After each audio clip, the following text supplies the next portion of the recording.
बिस्मिल्लाहिर्रहमानिर्रहीम। आसिफ बशीर चौधरी साहब, बहुत शुक्रिया आपका। आज मैं नेशनल प्रेस क्लब की पार्किंग में ऐसे चेहरों को देख रहा हूं जिन्होंने हमेशा आज़ादी इजहार, शहरी आज़ादियों, रूल ऑफ लॉ के लिए जदोजहद की और इस रियासती जबर और हुकूमत के मुनाफिकाना रवैयों का शिकार रहे। Pakistan federal union of journalist की एक 50 साल तारीख़ है। मैं अपने उन नए दोस्तों को ये बताना चाहता हूँ कि हमारे लिए ये कोई नई बात नहीं, और हम इसको पेका को क्यों काला कानून कहते हैं ये आपको समझना होगा। ये हमें आवाम को बताना होगा कि हम इसे काला कानून क्यों कहते और क्यों समझते हैं।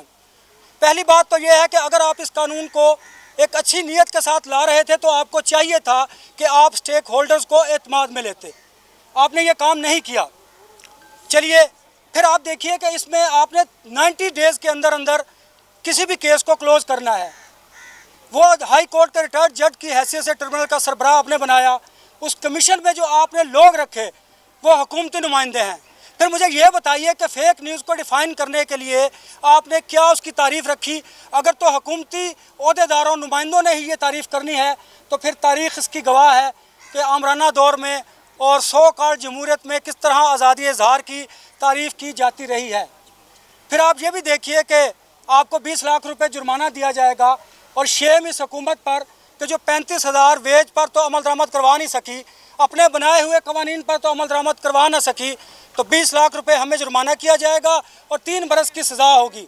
इससे सितम ये भी देखिए दोस्तों, हम इसे काला कानून क्यों समझते हैं। आप ये ज़रा गौर कीजिए कि इस मुल्क में कत्ल की सज़ा कैसे है कि आप सिविल कोर्ट से सेशन कोर्ट में, फिर हाई कोर्ट में, फिर आप सुप्रीम कोर्ट में जाते हैं और सुप्रीम कोर्ट के डिसीजन के बाद भी प्रेसिडेंट ऑफ पाकिस्तान के पास ये इख्तियार है कि वो उस कत्ल के मुकदमे को माफ़ कर दे उस मुलजिम को। हमारे यहाँ देखिए कि 90 डेज़ के बाद अगर हम मुलजिम ठहरते हैं, मुजरिम ठहरते हैं, तो हमारी सुप्रीम कोर्ट में डायरेक्ट अपील होगी। क्या इस मुल्क में रूल ऑफ लॉ ख़त्म हो चुका है, आइन ख़त्म हो चुका है। इन हुक्मरानों को ये सोचना होगा।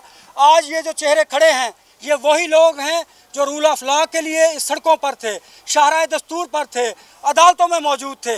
यही वो चेहरे होंगे जब कल आप पर यह कानून लागू होगा तो हम ही आपका सहारा बनेंगे। तो खुदारा शर्म कीजिए और महसूस कीजिए, आप इस एक्ट से ना सिर्फ आइन को पामाल कर रहे हैं बल्कि आप जमहूरियत को भी नुकसान पहुंचा रहे हैं।